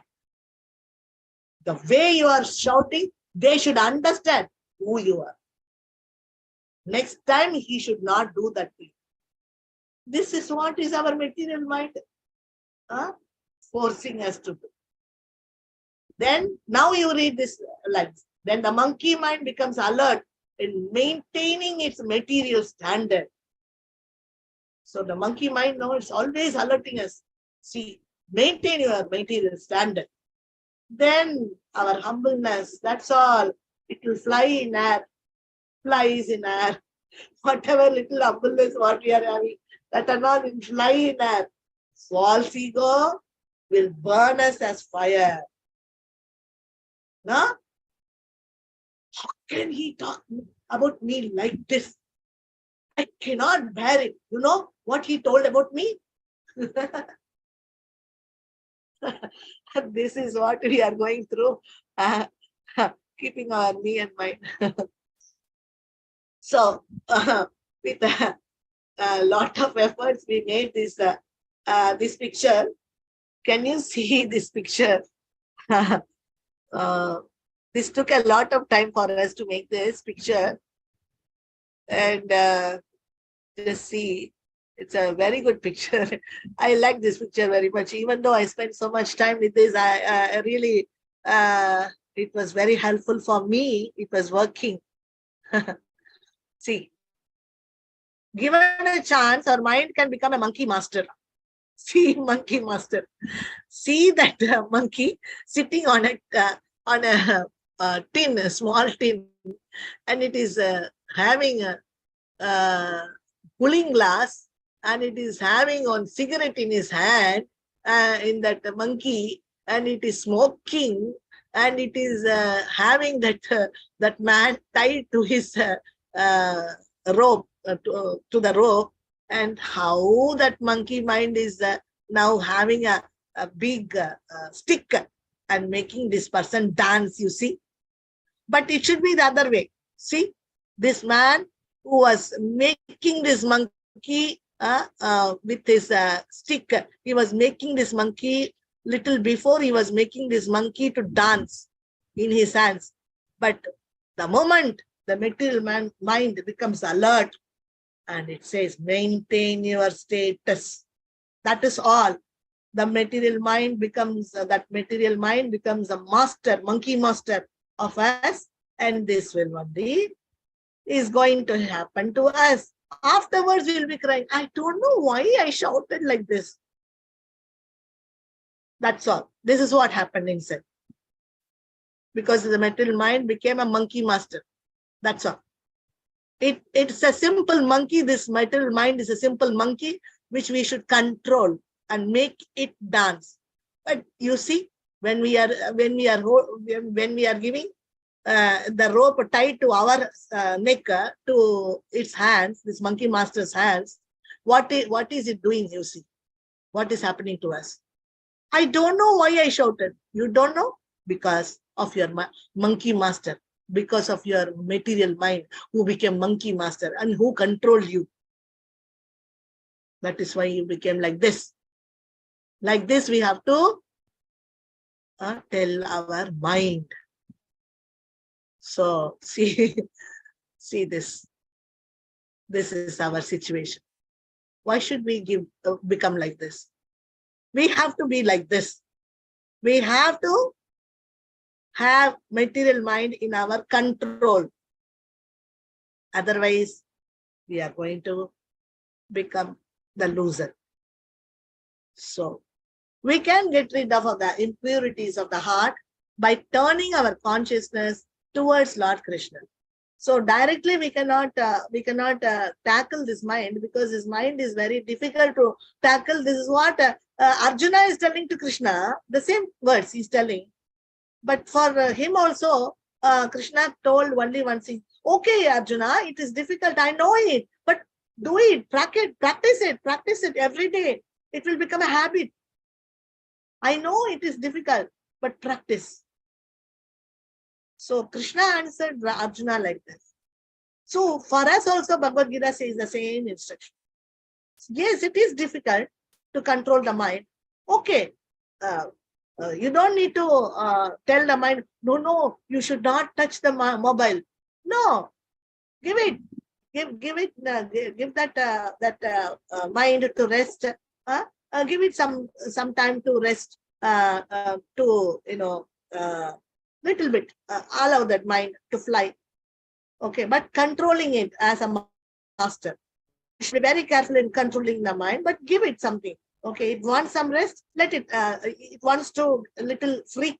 It wants to freak from you. Okay, but set its limits. Don't give it what is going to be bad. Just like we don't give sweets or ice creams day, morning, night, all the times. We don't give because it's not, it's going, tomorrow we are going to take the child to the hospital. So that's why we have to give the mind some little things like if it is satisfied with cooking items from YouTube, fine. If it is not satisfied with it, then give something else which is satisfying. Some health programs you can see. If that is also not working with your mind, okay, give it at last some cartoons. Okay, but not more than that. That's going to be danger. So in this way, we can, of course, the mind is impure. We all know that we are all in this kind of very bad situation. So we have to be tackling. We have to be very much tactful. So we have to be tactful to the mind. And we should know that our mind is a monkey. And we see that man, he's having such a big stick to control the monkey mind, that monkey. Okay. So with mind, we can think of Krishna and project our consciousness towards him. How to practice fixing our mind in Krishna? How to maximize our time of fixing our consciousness in Krishna? See, the children are doing so many things. Why do you do it? When the children can do, why don't we tell our mind to do these things? So we have, when we learn all these things, we can engage our children in the same way. At least seeing us, our children also will do the same things. So we have to slowly and steadily maximize our time of fixing our consciousness in Krishna. Maximize. Slowly, steadily. At the end of the day, you have a note and write down how much time I spent for Krishna consciousness. How much time I spent for me and mind consciousness. That's all. You will get the result. How to maximize our time of fixing our consciousness in Krishna. So you can make nice bhajis. See, Mataji is making such a nice bhajis and preparing bhajis and offering it.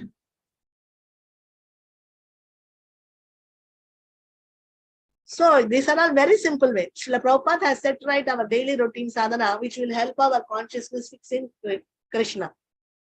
3.45. 3 p.m. 3.45 a.m. Waking the deities. Balya Bhoga, 4 o'clock. Manglarti, 4:30. Dashnarti, 7:30. 8:30 Dhuparti. 12 o'clock Raj Bhoga. 12:30 Raj Bhoga Aarti. 1 o'clock deity rest. So 15:45 afternoon walk, waking the deities. 16:25 Dhuparti. 18 Sandhya Bhoga. 18:30 Sandhya Aarti. 20 Ratri Kalina Bhoga. 20:30 Sayana Aarti. 20:45 deities to rest. Prabhupada has given us all perfect sadhana. He has given us continuous sadhana so that our consciousness will be fixed on Krishna and it will not loiter here and there. Our challenge is how much time we can fix our consciousness in Krishna. This is our challenge. See the little children. When the little children can do what is the problem for us? We are 2 donkey age. We used to tell in our hometown, they used to tell. One donkey's life is 8 years. So you are 2 donkey age, they will say, 16 years means. When a small child can do, why can't you do it? You are 2 donkey age, 3 donkey age. So you have to multiply in 8s. If you multiply, that is the age of 3 donkey age, 4 donkey age. So we have to tell our mind when the children are doing, what is our problem? Our challenge is how much time we can, how much time can we fix our consciousness in Krishna. This is our challenge. Slowly, steadily, we have to increase the time. I was doing one class before, and I thought I get some more time. So I was freaking for something else. Oh my God, this is dangerous. So somehow I have pushed second class and one more class, third class. Like that, I have to increase my timing and my service. So then everything will be fine. Because there is no time. There is no time. I have engaged myself fully. So there is no time to loiter around for the mind. Because next work is waiting for me. Next work is waiting for me. Where is the time to just have a freak talk or freak time or leisure time for all these material things? So in this way, we have to very intelligently, very cunningly, cleverly, we have to engage our mind. Bhava and prema does not appear by overnight magic. This is what Maharaj told in one class. That is why we have written it. Bhava and prema does not appear by overnight magic. We think one day, one fine morning when I get up, I will be with bhava. I will be with prema, like that.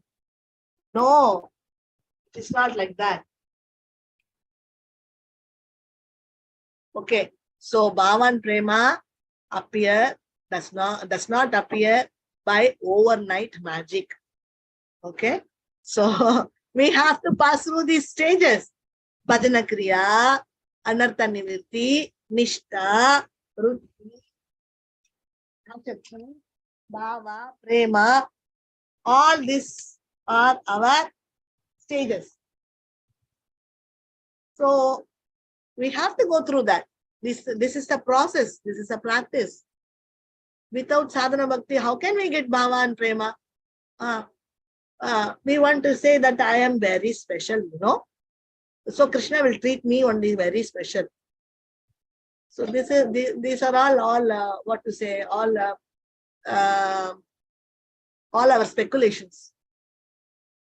In what way we are very special to Krishna? Are we very much loving Krishna? Or just like that, Suddha Bhakta? No. Krishna says in Bhagavad Gita that as you love me, I respond, isn't it? Then how can we say that I am special? So all these things we have to remember. 24/7, remembering Krishna is prema, Bhanu Maharaj. So Krishna consciousness means practice remembering Krishna again and again and again. Srila Prabhupada has told. So this is what Maharaj told, 24/7, remembering Krishna is prema. This is Bhanu Maharaj told in one class. And Krishna consciousness means practice remembering Krishna again and again. This is Srila Prabhupada told these words. Can you see the pictures of Pankajangri Prabhu and this Mataji? So can you see the Matajis and Prabhuji chanting and so nicely? Abhyasa. Put your efforts in practice, says Krishna to Arjuna. So we have given three things, three people saying this, three Acharya, our Guru and Krishna telling. So Bhanu Maharaj told 24/7 remembering Krishna, and Prabhupada said practice remembering Krishna again and again, and Krishna said Abhyasa, put your efforts in practice, says Krishna to Arjuna. Practice again and again and again. Put your efforts in practice, says Krishna to Arjuna. So see, Guru and Krishna talks in this way. Okay. So now our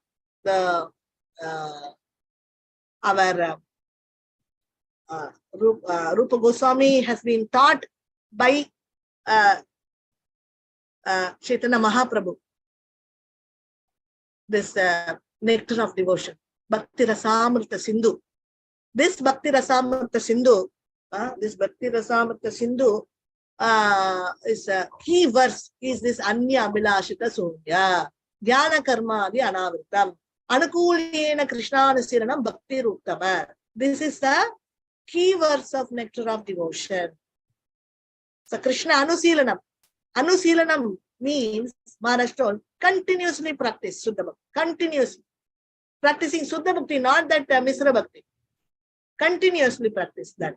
Anusilanam means every day, every minute, continuously practice. Anusilanam.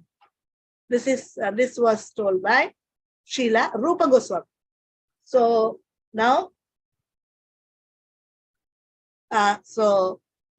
we have taken the quotes of Srila Rupa Goswami, Krishna to Arjuna, and Srila Prabhupada, and His Holiness Bhanu Swami Maharaj. Okay, so yesterday, good, minimum time concentration. Today, very good, moderate time concentration. Tomorrow, better. I will do better. Adequate time concentration I will give. Day after tomorrow, best. Maximum time concentration I will give for Krishna. 24 hours, ultimate. All the time concentration. Our challenge is how much time can we remember Krishna? This is what is when our challenge of remembering Krishna comes, when we are increasing this remembrance of Krishna for that much time, shows that level of our stages. So Nishtha stage, the devotee is in a different level. In another stage, the devotee is thinking of his, in Bhajana Kriya, he is thinking of his enjoyment as well as Krishna. But in another devotee, at least he is feeling this is what wrong thing I am doing, but he is not able to correct himself because he has to take the association, strong association of the pure devotees. Then the pure devotee somehow makes this Kanishka to take up Shuddha Bhakti. Our Chesta Rupa Bhakti produces Bhava Rupa Bhakti. So our sadhana, when we are doing it very, very strongly and very emotionally, very with all sentiments and with all feelings, but original feelings, not with duplicate emotions. Okay, it's devotion, devotional feelings. Then we can see that our Chesta Rupa Bhakti produces Bhava Rupa Bhakti. It's all happening inside. Chesta means we are now this Mataji, she is doing Kirtan. Okay, this is Chesta Rupa, but it produces Bhava Rupa. Okay, so Chesta Rupa Bhakti, devotional activity is done using senses. So without sprouting emotions in the heart, feelings of love of or Bhava, even Chesta Rupa Bhakti cannot be done. So even Chesta Rupa Bhakti needs some Bhava Rupa inside. That's what they're saying. Okay, without Bhava, without feelings, without emotions, even Chesta Rupa Bhakti cannot be done. Chesta Rupa means what we do with our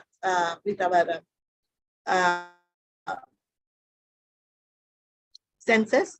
We do activities. No, that is Chesta Rupa. Even that Chesta Rupa is without Bhav. We are doing. We are cooking and we are thinking of our house members, and he likes that. He likes that. And we are telling this and we are thinking of them and we are cooking. Then what is the use? There is no Bhav. And we are doing Chesta Rupa. But then it's not Bhakti. It doesn't come in Bhakti. So it's the Bhav Rupa should, the Bhava, the Bhav means its feelings, emotions for Krishna. It should be mixed with our activities of Krishna consciousness. Then only that Chesta Rupa also becomes Bhakti. Otherwise, it's Karma Yoga. It's a very deep subject, what we saw. But this very deep subject, if we are going to talk without showing pictures, it's not going to work. It's going to give only 10%. It's not going to work. It's not going to have a big, tremendous changes in your heart. We want a real change in your heart. That's why taking so much efforts, because maybe if something happens in your heart, maybe with all these efforts. If at least one devotee feels that this is helpful for me, our efforts are successful.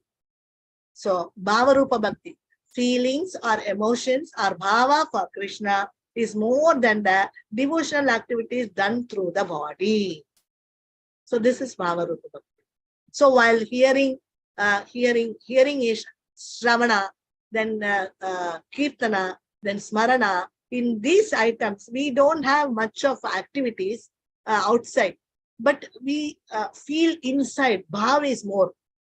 Particularly Shravana time, we do so much of emotions that we feel, and then while Kirtan also we can feel more emotions, and while Smarana, then also we can have more emotions, feelings, bhav for Krishna. So the more we hear, the more we hear, the more we can develop our smarana, because hearing gives us some stuff which will be useful for us for smarana. That for smarana means we need lots of things to remember. Smarana is remembering. Remembering means we need so many things to remember. Without any things to remember, what we will remember? So smarana means this smarana is actually Raganuga Bhakti is very important, smarana. So that's why we are cultivating smarana. So because this smarana is going to help us a lot, it's going to make a lot in our Raganuga Bhakti. So we need to, if we want to increase our smarana, then we have to increase our Shravanam. The smarana completely depends upon Shravanam. The more we hear, the more we can do smarana. Okay. Our feelings of emotion, our emotions for Krishna is Bhava Rupa Bhakti.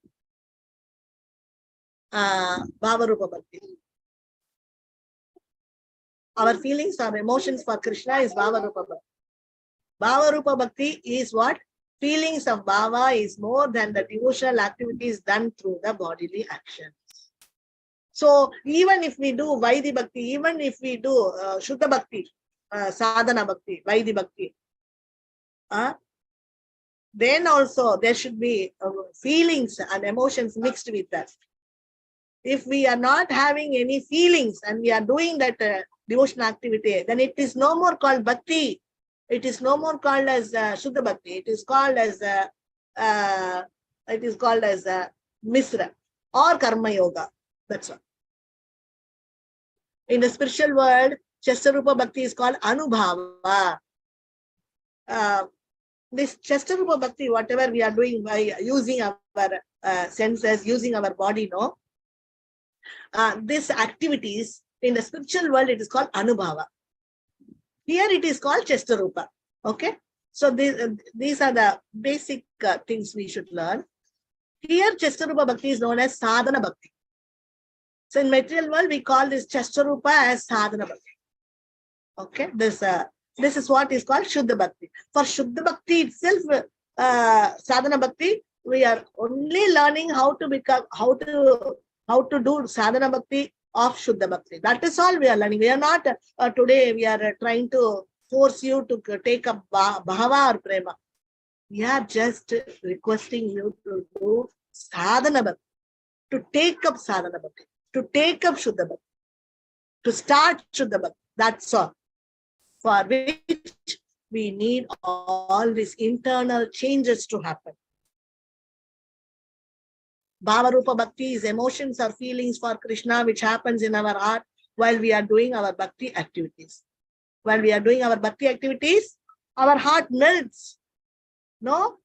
Because we have feelings for Krishna, then it is called Bhava Rupa Bhakti. It is not Bhava. It is sadhana only.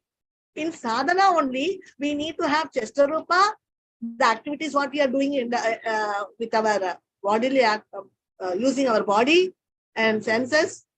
And then inside, at the same time, we have to have bhava, emotions. Then only that is both, when both Chashtarupa and Bhavarupa both together combined, then is equal to Chashtarupa Bhakti plus Bhavarupa is equal to Shuddha Bhakti. So Shuddha Bhakti just only doing outside activities and without feelings. It's not Shuddha Bhakti. This is what we are trying to tell. Just to make us understand this single point, try to increase your time for remembering Krishna. Maximize it by practice.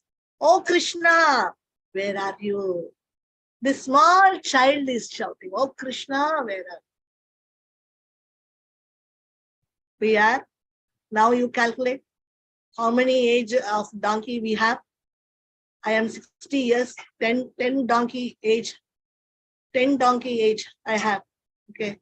So if these feelings are not coming to me, even in this age, if I am not taking Shuddha Bhakti, Sadhana Bhakti also, then I say that Krishna has to specially treat me because I am very special to him, you know. In what way we can demand that too to such a personality who is very possessive. We want to give ourselves to everybody. Our family members, we want to take care of our enjoyments, and of course we want to keep Krishna also in our plate as pickles. Only that much.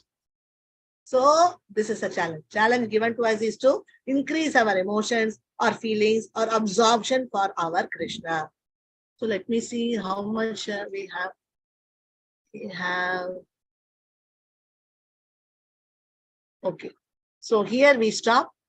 Tomorrow we will have, because this much at least we have to grasp and digest what we went through today. This is some feelings, some great changes we are expecting in your heart, in your soul level changes we are expecting. So that's why this is a class for your soul. This class is for your soul.